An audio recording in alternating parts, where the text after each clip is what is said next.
Hi hello everyone. इस video के अंदर हम देखेंगे the employees state insurance act 1948 in short. In brief हम इसको देखेंगे कि इस एक्ट के अंदर क्या दिया हुआ है। तो सबसे पहली बात तो ये जो एक्ट है, जो हम जिसको एम्प्लॉइज स्टेट इंश्योरेंस एक्ट 1948 बोल रहे हैं, ये सिर्फ कहाँ पे अप्लाई होता है? ऐसी फैक्ट्रीज के ऊपर अप्लाई होता है जहाँ पे 10 या 10 से ज़्यादा लोगों को एम्प्लॉय किया गया है। तो पहली चीज़ तो आपको यही याद रखनी है कि अगर कहीं पे भी इस चीज़ की बात हो रही है एम्प्लॉय स्टेट इंश्योरेंस एक्ट की, तो ये ध्यान रखना है कि ऐसी एस्टेब्लिशमेंट्स पे ये अप्लाई होगा जहाँ पे 10 या 10 से ज़्यादा लोग एम्प्लॉय हैं। अगर 10 या 10 से कम लोग अगर 10 से कम लोग एम्प्लॉय यानी कि 9, 8, 7 ऐसे कोई भी एम्प्लॉय हैं, तो उनके ऊपर employ state insurance act apply नहीं होगा। और इवन अगर साल में एक बार भी ये नंबर एक्सीड हो गया तो उस एस्टेब्लिशमेंट के ऊपर, उस फैक्ट्री के ऊपर ये वाला जो एक्ट है वो अप्लाई हो जाएगा। तो इस एक्ट के जो प्रोविजंस है उनको इन स्टेजेस धीरे धीरे करके जो है एनफोर्समेंट के अंदर लेके आया गया था। और इस एक्ट के अंदर एक एनेबलिंग प्रोविजन भी है। एनेबलिंग प्रोविजन जिसके थ्रू, एनेबलिंग मतलब पावर देना, एनेबलिंग प्रोविजन है जिसके थ्रू जो अप्रोप्रिएट गवर्नमेंट है यानी कि स्टेट या सेंट्रल गवर्नमेंट, जो भी गवर्नमेंट रहेगी, उसके हिसाब से उसको पावर दी गई है कि वो इस एक्ट के प्रोविजंस को एक्सटेंड कर सकती है दूसरी एस्टेब्लिशमेंट्स के ऊपर भी। जैसे अब यहाँ पे वर्ड क्या यूज हुआ? फैक्ट्रीज वर्ड यूज हुआ, लेकिन जो हमारी अप्रोप्रिएट गवर्नमेंट है यानी कि सेंट्रल या स्टेट गवर्नमेंट और भी बाकी एस्टेब्लिशमेंट्स के ऊपर इस एक्ट की एप्लीकेबिलिटी को एक्सटेंड कर सकती है। जैसे अदर इंडस्ट्रीज़ के ऊपर, कमर्शियल एग्रीकल्चर के ऊपर या और चीज़ों के ऊपर। तो गवर्नमेंट ने क्या किया, इसके एक्ट के प्रोविजंस को बहुत सारी जगह पे एक्सटेंड कर दिया। जैसे कि आपकी शॉप्स पे, होटल्स पे अप्लाई होता है, रेस्टोरेंट्स पे अप्लाई होता है। यानी कि अगर किसी शॉप में 10 या 10 से ज़्यादा लोग एम्प्लॉय हैं तो उसके ऊपर employ state insurance act apply होगा। ऐसी होटल के अंदर, रेस्टोरेंट्स के अंदर, सिनेमा हॉल्स के अंदर, चाहे वो प्रीव्यू थिएटर्स ही क्यों ना हो। अगर कोई रोड मोटर ट्रांसपोर्ट अंडरटेकिंग है उसके ऊपर अप्लाई होगा। न्यूज़पेपर एस्टेब्लिशमेंट्स हो गई, एजुकेशनल या मेडिकल इंस्टीट्यूशंस हो गए, या इंश्योरेंस बिजनेस के अंदर जो इस्टेब्लिशमेंट्स होती हैं, एनबीएफसीज हो गई, पोर्ट ट्रस्ट हो गए, एयरपोर्ट अथॉरिटीज़ हो गई, वेयर हाउसिंग इस्टेब्लिशमेंट हो गई। यानी कि मेजरली हर एक सेक्टर के ऊपर गवर्नमेंट ने इस एक्ट की जो एप्लीकेबिलिटी है उसको एक्सटेंड कर दिया, नोटिफिकेशन निकाल लिया अपनी इस पावर को यूज़ करते हुए, जो कि एनेबलिंग प्रोविज़न अप्रोप्रिएट गवर्नमेंट को दे रखा है। अब यहाँ पे क्या होता है, जो एम्प्लॉयज़ होते हैं फैक्ट्रीज़ के या फिर जो एस्टेब्लिशमेंट के जिसके ऊपर employ state insurance act apply हो रहा है, drawing monthly wages up to ₹21,000 per month and ₹25,000 per month of person with disabilities are covered under this scheme. अब ऐसा है कि अब ऐसा नहीं है कि मतलब कि आप मान लो कि किसी रेस्टोरेंट के ऊपर ये एक्ट अप्लाई हो रहा है, ठीक है, हमने मान लिया कि ये एक्ट अप्लाई हो रहा है। अब इस रेस्टोरेंट के अंदर 50 लोग एम्प्लॉय हैं, तो इन 50 के 50 लोगों पे स्टेट इंश्योरेंस एक्ट जो है वो अप्लाई नहीं होगा। सिर्फ उन्हीं एम्प्लॉयज़ पे ये एक्ट अप्लाई होगा जिनकी सैलरी जो है 21,000 रुपये से कम है। अगर किसी की सैलरी 21,000 से ज़्यादा हो जाती है तो उसके ऊपर ही employ state insurance act apply नहीं होगा। हाँ, अगर वो पर्सन जो है विद डिसेबिलिटीज़ वाला व्यक्ति है, उसको किसी तरीके की डिसेबिलिटीज़ है, तो उसकी सैलरी अगर 25,000 रुपये तक की है तो उसके ऊपर ये एक्ट अप्लाई हो जाएगा। यानी कि आपकी सैलरी जो है 25,000 या 21,000 से कम होनी चाहिए। Only then, even after applicability of this act on your establishment, this act will be applicable on you और ऑन दैट एम्प्लॉय। ठीक है, चाहे आपकी एस्टेब्लिशमेंट पे अप्लाई हो रहा है, लेकिन सिर्फ उन्हीं एम्प्लॉय पे अप्लाई होगा जिनकी सैलरी जो है 21,000 से कम होगी या 25,000 से कम होगी, अगर वो डिसेबल्ड है तो ये चीज़ हमें यहाँ पे क्लियर हो गई। अब ये जो ईएसआई स्कीम है, ये एक स्टैट्यूटरी बॉडी के थ्रू गवर्न होती है। इसके लिए हमने बॉडी बना रखी है जिसको हम बोलते हैं एम्प्लॉय स्टेट इंश्योरेंस कॉर्पोरेशन। इसका ऑफिस आपने कहीं पर देखा होगा, आपको मिल जाएगा, ESIC, employ state insurance corporation.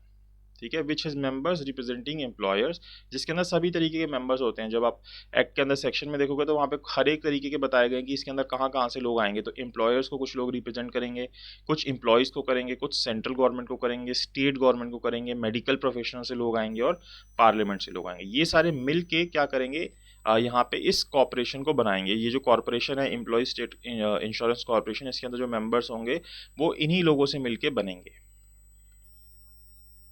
Then जो ईएसआई स्कीम है, इसके अंदर क्या होता है कि एम्प्लॉयर और एम्प्लॉय दोनों का कंट्रीब्यूशन जाता है। ये है कि एक तरीके से इंश्योरेंस कर रहे हो ना आप अपने एम्प्लॉय की, तो यहाँ पे क्या आपको पैसा डालना है, पैसा डालोगे तो आपको बेनिफिट मिलेगा। ऐसा क्या बेनिफिट मिलेंगे वो हम अभी आगे देखते हैं। तो यहाँ पे एम्प्लॉयर एम्प्लॉय दोनों की तरफ से पैसा जाता है। तो यहाँ पे कितना कंट्रीब्यूशन होता है, 4% का कंट्रीब्यूशन होता है मंथली वेजेस का, कि अगर आपकी सैलरी 20,000 है तो इसका 4% जो है आपका ईएसआई के अंदर जाएगा। ठीक है, अब इसके अंदर क्या होता है, एम्प्लॉयर और एम्प्लॉय को कितना कंट्रीब्यूशन होता है, एम्प्लॉयर को 3.25% डालने होते हैं और एम्प्लॉय को 0.75% डालने होते हैं। यानी कि मतलब जो भी 20,000 का 4% बनता है वैसे अगर हम देखें तो कितना बन जाएगा, 800 रुपये बन जाएगा। 800 रुपये में से जो 3.25% पैसा है वो एम्प्लॉयर देगा इस स्कीम के अंदर इसके बिहाफ पे, और 0.75% जो है वो एम्प्लॉय देगा अपने लिए, और वो जमा कर दिया जाएगा ईएसआई के अंदर, और जब ज़रूरत होगी उस वक्त ये पैसा जो है वो लिया जा सकेगा उस एम्प्लॉय के थ्रू। अब क्या क्या चीज़ें होती हैं, सबसे पहले इसने बता रखा है कि सेक्शन 46 के अंदर कौन बेनिफिट ले सकता है, या तो इंश्योर्ड पर्सन जिसकी सैलरी में से, जिसकी वेजेस में से आपने पैसा काटा था वो ले सकता है, या उसके डिपेंडेंट ले सकते हैं। क्या क्या बेनिफिट ले सकते हैं, ये दोनों लोग ले सकते हैं, इसमें से बेनिफिट यही दो लोग ले सकते हैं सिर्फ। अगर मान लो कोई सिकनेस हो जाती है, किसको, जो पर्सन एम्प्लॉय था उसको, तो उसको एक पीरियोडिकल पेमेंट मिलेगी किससे, ईएसआई डिपार्टमेंट से, लेकिन वहाँ पे सर्टिफाई होना चाहिए वो मेडिकल प्रैक्टिशनर से। मेडिकल प्रैक्टिशनर बोलेगा हाँ इसको सिकनेस है, तो वहाँ से जब सर्टिफाई आप डॉक्यूमेंट सबमिट करोगे, देन आपको ये जो आपका अमाउंट सबमिट था ईएसआई के अंदर, इसकी वजह से आपको ईएसआई जो है एक मंथली पेमेंट या पीरियोडिकल पेमेंट करेगा, ताकि आप अपनी चीज़ें जो है सही से चला सको। एक तरीके की इंश्योरेंस ही हो रही है कि अगर आपको कोई दिक्कत आ गई, कुछ भी हुआ, तो आपको एक जो है सहारा मिल जाएगा, सपोर्ट मिल जाएगा, उस चीज़ के लिए ईएसआई को बनाया गया। इसी तरीके से पीरियोडिकल पेमेंट्स की जाएंगी इंश्योर्ड वर्कमैन को। अगर मान लो उसको कन्फाइनमेंट हो जाती है, या मिस कैरेज हो जाती है, या सिकनेस हो जाती है इस प्रेगनेंसी या कन्फाइनमेंट की वजह से, तो वहाँ पे फिर उसको पीरियोडिकल पेमेंट मिलेगी। कन्फाइनमेंट मतलब जेल हो जाती है एक तरीके से, तो उसके जो डिपेंडेंट है उसको पैसा मिलेगा। फिर पीरियोडिकल पेमेंट मिलेगी इंश्योर्ड पर्सन को अगर वो डिसेबलमेंट में से सफ़र कर रहा है, और वो डिसेबलमेंट उसको एम्प्लॉयमेंट इंजरी की वजह से हुई है, कि भाई फैक्ट्री में काम कर रहा था, फैक्ट्री में काम करते करते उसका हाथ कट गया, या कुछ इस तरीके से चोट लग गई जिसके कारण उसको डिसेबलमेंट हो गई, तो वहाँ पे फिर इस वजह से उसको पैसा दिया जाएगा। Periodical payment to dependents of insured person, की अगर जो भी डिपेंडेंट्स हैं इंश्योर्ड पर्सन के, इस तरीके की कोई ज़रूरत है उनको, तो उनको फिर ये यहाँ से पेमेंट की जाएगी। इसी तरीके से अगर कोई मेडिकल ट्रीटमेंट या अटेंडेंस का खर्चा है इंश्योर्ड पर्सन का, तो उसके लिए उसको यहाँ से पैसे मिल जाएंगे। वैसे तो इसके हॉस्पिटल, ईएसआई के हॉस्पिटल भी बना रखे होते हैं, वहाँ जाके आप अपना कार्ड दिखा सकते हो, जिनके बने हुए होते हैं उनको वहाँ से इलाज मिल जाता है। इसी तरीके से अगर कोई फ्यूनरल एक्सपेंसेस पे करने की बात आती है, मान लो इंश्योर्ड पर्सन की डेथ हो जाती है, उसके डिपेंडेंट के पास पैसा नहीं था इसके फ्यूनरल करने के लिए, तो फ्यूनरल एक्सपेंसेस के लिए भी यहाँ से पैसा मिल जाता है। तो इन चीज़ों के लिए बेनिफिट होता है ईएसआई का, जो यहाँ पे पैसा जमा होता है इस वक्त, ये ईएसआई का पैसा मदद के अंदर आता है। अब ऐसा तो है नहीं कि यहाँ पे लिख दिया और एम्प्लॉयर भी पैसा डाल देगा, एम्प्लॉय को भी पैसा आराम से मिल जाएगा, कुछ ना कुछ तो डिस्प्यूट अराइज होंगे।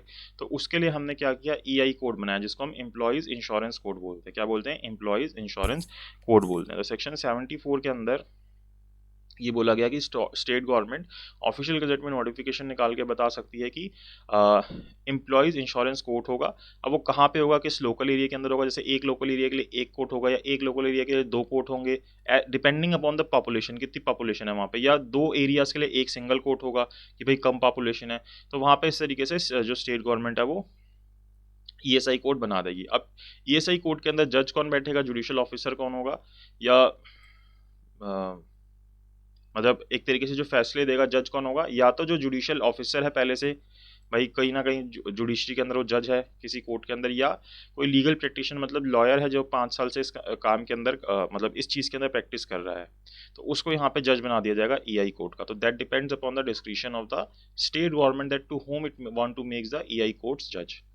The state government may appoint the same, ये मैंने आपको बात बता दी कि सेम कोर्ट को दो से ज़्यादा जगह के लिए बनाया जा सकता है, या एक ही कोर्ट को दो या एक जगह के लिए दो से ज़्यादा कोर्ट भी इस्टेब्लिश किए जा सकते हैं अगर वहाँ की पॉपुलेशन ज़्यादा होती है। तो ये बात होगी हमारे ईआई कोर्ट को इस्टेब्लिश करने की।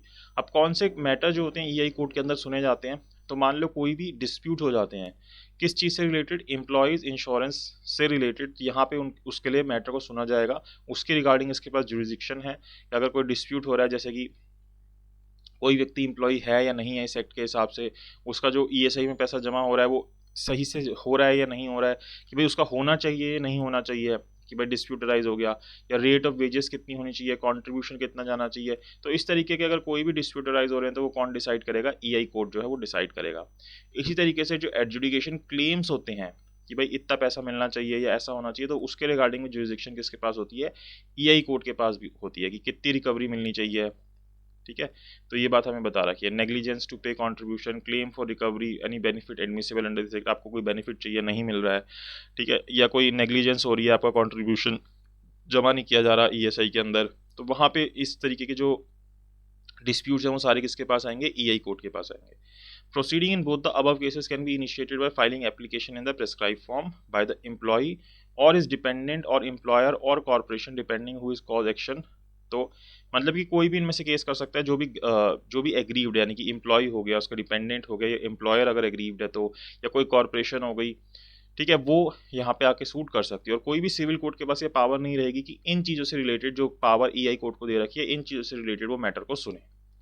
तो ये एक ब्रीफ हो गया, जिस तरीके से आपको समझ आ गया होगा पूरी तरीके से कि ये है क्या एम्प्लॉय स्टेट इंश्योरेंस एक्ट और ये किस चीज़ के बारे में बात करता है। सो आई होप आपको वीडियो अच्छी लगी तो प्लीज़ लाइक कीजिएगा, शेयर कीजिएगा, चैनल को सब्सक्राइब जरूर कीजिएगा। And thank you so much for watching this video.